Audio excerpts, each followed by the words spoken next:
Hello అండి. నేను doctor Sandeep Dachuri, consultant ENT head and neck surgeon. KIMS sunshine hospital బేగంపేటలో work చేస్తున్నాను. ఇవాళ మనము గురక సమస్య గురించి మాట్లాడదామండి. గురక అది ఎందుకొస్తుంది? దాని ఎఫెక్ట్స్ ఏంటి? ఎలా ట్రీట్మెంట్ చేసుకోవాలనే దాని గురించి మాట్లాడదాము. గురక అనేది యూజువల్లీ మన ఎయిర్‌వే అంటే గాలిపోయే ద్వారంలో ఎక్కడైనా టిష్యూస్ వైబ్రేట్ అవ్వటం వల్ల వస్తుందండి. లేదా ఏదైనా అడ్డుపడుతుంటే కూడా వస్తుంది. యూజువల్‌గా పిల్లల్లో ఈ ముక్కు వెనక భాగంలో అడినాయిడ్స్ కానీ, లేదంటే టాన్సిల్స్ కానీ పెద్దగా ఉండి గాలిపోవటానికి అడ్డుపడుతుంటే గురక వస్తుంది. పెద్దవాళ్ళలో ఈ మజిల్స్ రిలాక్స్ అయిపోయి ఈ చిన్న నాలిక దాని పక్కన ఉన్న సాఫ్ట్ టిష్యూస్ ఇవన్నీ వైబ్రేట్ అవ్వటం వల్ల, లేదా ముక్కులో ఏదైనా ముక్కు దూలం వంకర, లేదా ముక్కు వెనకల అడినాయిడ్స్ పెద్దవాళ్ళలో కూడా ఉండొచ్చండి. పెద్ద టాన్సిల్స్ ఉండటము, నాలుక పెద్దగా ఉండి బల్కీ టంగ్ అంటాము. అలా ఉండి ఈ సాఫ్ట్ టిష్యూస్ ఏవైనా మనకి గాలిపోవటానికి అడ్డుపడితే గురక అనేది వస్తుందండి. ఈ గురక సమస్య పిల్లల్లో ఉండవచ్చు, పెద్దవాళ్ళలో ఉండవచ్చు. యూజువల్లీ మగవాళ్ళలో ఈ గురక సమస్య అనేది చాలా కామన్ అండి. ఊబకాయం ఉన్న వాళ్ళకి చాలా సహజంగా వస్తూ ఉంటది గురక. ముందు కాలంలో గురక అనేది వస్తే అబ్బా! బాగా సౌండ్ స్లీప్ బాగా నిద్రపోతున్నారు అని అనుకునేవాళ్ళు. అలా కాదండి. గురక అనేది ఒక సమస్య. ఇది అబ్స్ట్రక్టివ్ స్లీప్ యాప్నియా అనే సమస్యతో కూడి ఉండవచ్చు. సో, దీనికి ఖచ్చితంగా ట్రీట్మెంట్ అనేది తీసుకోవాలి. పిల్లల్లో అయితే అసలు గురక అనేది ఉండకూడదండి. యూజువల్‌గా మగవారిలో 40% మంది గురక పెడతారండి. ఆడవారిలో 20% మంది గురక పెడతారు. ఎస్పెషల్లీ 50 ఏళ్ళు పైబడిన ఆడవాళ్ళు, ఊబకాయం ఉన్నవాళ్ళు. పిల్లల్లో 10% మంది గురక పెడతారండి. ఈ గురక పెట్టే వాళ్ళల్లో కొందరికి అబ్స్ట్రక్టివ్ స్లీప్ యాప్నియా అనేది ఉంటుంది. అది మనం ఒక టెస్ట్ ద్వారా కనుక్కోవచ్చు. స్లీప్ స్టడీ అంటాము. అబ్స్ట్రక్టివ్ స్లీప్ యాప్నియా అని ఉన్న వాళ్ళు మాత్రం ఖచ్చితంగా ట్రీట్మెంట్ తీసుకోవాల్సి ఉంటుంది. ట్రీట్మెంట్ తీసుకోకపోతే ఏమవుతుంది అని కొంతమంది పేషెంట్స్ అడుగుతుంటారు. ఊబకాయం ఉండి అడల్ట్స్ ట్రీట్మెంట్ తీసుకోకపోతే వీళ్ళకి స్ట్రెస్ ఎక్కువైపోతుందండి. పదే పదే నిద్రలో ఊపిరి ఆగిపోతుంటుంది. సో, స్ట్రెస్ హార్మోన్ లెవెల్స్ పెరుగుతాయి. దానివల్ల ఇన్సులిన్ రెసిస్టెన్స్ అనేది వస్తుంది బాడీలో. సో, తొందరగా షుగర్ రావటం అనేది జరుగుతుంది. బీపీ పెరుగుతుంది. ఎవెన్చువల్‌గా హార్ట్ మీద భారం పడి వీళ్ళకు హార్ట్ అటాక్స్ చిన్న వయసులో రావటము ఇలాంటివి జరుగుతాయి. ఎక్సెసివ్ డే టైమ్ స్లీపీనెస్ ఉంటుంది. అంటే కార్ డ్రైవ్ చేస్తూ తూగటము, ఎక్కడైనా సిగ్నల్ దగ్గర నిద్రపోవటము ఇలాంటివి జరిగి యాక్సిడెంట్స్ కూడా జరిగే అవకాశం ఉంటుంది. పని మీద ఇంట్రెస్ట్ ఉండదు.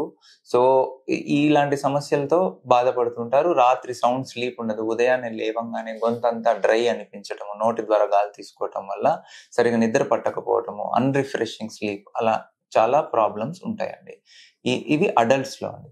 పిల్లల్లో అయితే నోరు తెరుచుకొని నిద్రపోవటము, విచిత్రమైన పొజిషన్స్‌లో పడుకోవటము, తర్వాత స్కూల్‌లో పెర్ఫార్మన్స్ లేకపోవటము, బెడ్ వెట్టింగ్ అంటాం. అంటే 5 ఏళ్ళు, 6 ఏళ్ళు వచ్చిన తర్వాత కూడా బెడ్‌లో మూత్రం పోయటము, ఇలాంటి సమస్యలతో పిల్లలు బాధపడుతుంటారు. ఈ క్రౌడింగ్ ఆఫ్ టీత్ అంటాము. పళ్ళని దగ్గరికి రావటము. సో, ఇలాంటి సమస్యలతో పిల్లలు బాధపడుతుంటారండి. యూజువల్లీ పిల్లల్లో దీనికి ట్రీట్మెంట్ ఏంటి అంటే, ఒకవేళ వెయిట్ ఎక్కువున్నాడు చైల్డ్ అంటే వెయిట్ తగ్గటం ఒకటి. అడినాయిడ్స్, టాన్సిల్స్ ఉన్నాయేమో చూడాలండి. అడినాయిడ్స్, టాన్సిల్స్ మరీ పెద్దగా ఉంటే అడినాయిడెక్టమీ, టాన్సిలెక్టమీ అని సర్జరీ చేస్తాము. దాని ద్వారా ఎయిర్‌వే ఈ గాలిపోయే ద్వారం ఓపెన్ అయ్యి గురక తగ్గుతుంది పిల్లల్లో. అదే అడల్ట్స్ దగ్గరకొచ్చేసరికి లెవెల్ ఆఫ్ అబ్‌స్ట్రక్షన్ చూడాలండి. ఎక్కడ అబ్‌స్ట్రక్షన్ ఉంది? ఎక్కడ అడ్డంకి ఉంది గాలిపోవటానికి? ఎందుకు సౌండ్ వస్తుంది? అనేది చూడాలి. అది చూడటం కోసము మనము ఓపీడీలో కానీ లేదంటే ఆపరేషన్ థియేటర్‌లో కొంచెం మత్తిచ్చి ఆర్టిఫిషియల్‌గా నిద్రొచ్చాక డైస్ అని చేస్తాము. డ్రగ్ ఇండ్యూస్డ్ స్లీప్ ఎండోస్కోపీ అంటాము. అందులో ఏంటంటే ఇలాంటి స్కోప్ ఒకటి, ఫ్లెక్సిబుల్ స్కోప్ ఒకటి యూజ్ చేస్తాము. ఈ ఫ్లెక్సిబుల్ స్కోప్ ఇది చూస్తున్నారు కదా! ఈ థిన్ ఉన్నది. ఈ దీన్ని మనము ముక్కు ద్వారా పంపించి ఒక ఇంజెక్షన్ ఇచ్చి, ఇంజెక్షన్ ద్వారా నిద్రొస్తుంది పేషెంట్‌కి. నిద్రపోయాక ఆ స్కోప్‌ని లోపలికి పాస్ చేసి ఎక్కడ ఏ లెవెల్‌లో అబ్‌స్ట్రక్షన్స్ ఉన్నాయనేది చూస్తామండి. ఇది ఓపీడీ బేసిస్ అయినా చేయొచ్చు. లేదంటే ఆపరేషన్ థియేటర్‌లో అయినా చేయొచ్చు. ఈ స్కోపీ అనేది చేసి చూసుకొని ఎక్కడ ఏ లెవెల్‌లో అబ్‌స్ట్రక్షన్ ఉంది అని చూసుకొని దాన్ని బట్టి సర్జరీ ప్లాన్ చేయటం అనేది ఉంటుంది.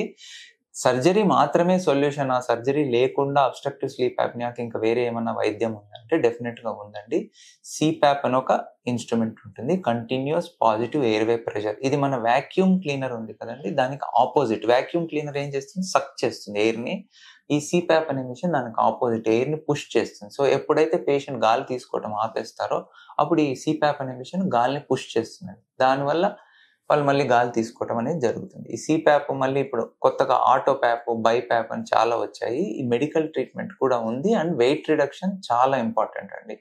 వెయిట్ ఎక్కువ ఉన్నారు, బాడీ మాస్ ఇండెక్స్ అనేది 32 కన్నా ఎక్కువ ఉంది అంటే వీళ్ళు వెయిట్ తగ్గాల్సిన అవసరం ఉంది. అండ్ సిప్యాప్ మిషన్ వాడుకోవచ్చు. ఇది మెడికల్ ట్రీట్మెంట్. అలా కాకుండా ముక్కు దూలం వంకర్ ఉంది, లేదా ముక్కులో పాలిప్స్ అని మాంసాలు ఉన్నాయి, ముక్కు వెనకల అడినాయిడ్ కానీ టాన్సిల్స్ కానీ ఇలాంటివి ఏమన్నా ఉన్నాయి అంటే వాటికి మనం సర్జరీ చేయాల్సి ఉంటుంది. ప్లస్ ఈ చిన్న నాలికని వాటిని ముందుకు లాగి బార్బుడ్ రీపొజిషన్ ఫెరింగోప్లాస్టీ అని కొత్త సర్జరీస్ వచ్చాయి. వాటిని ముందుకు లాగి ఈ ఎయిర్వే అంటే గాలిపోయే ద్వారాన్ని పెద్దది చేయడం వల్ల గురక తగ్గడం అనేది ఉంటుంది. సో ఈ విధంగా సర్జికల్ ట్రీట్మెంట్స్ కూడా ఉన్నాయి. Thank you.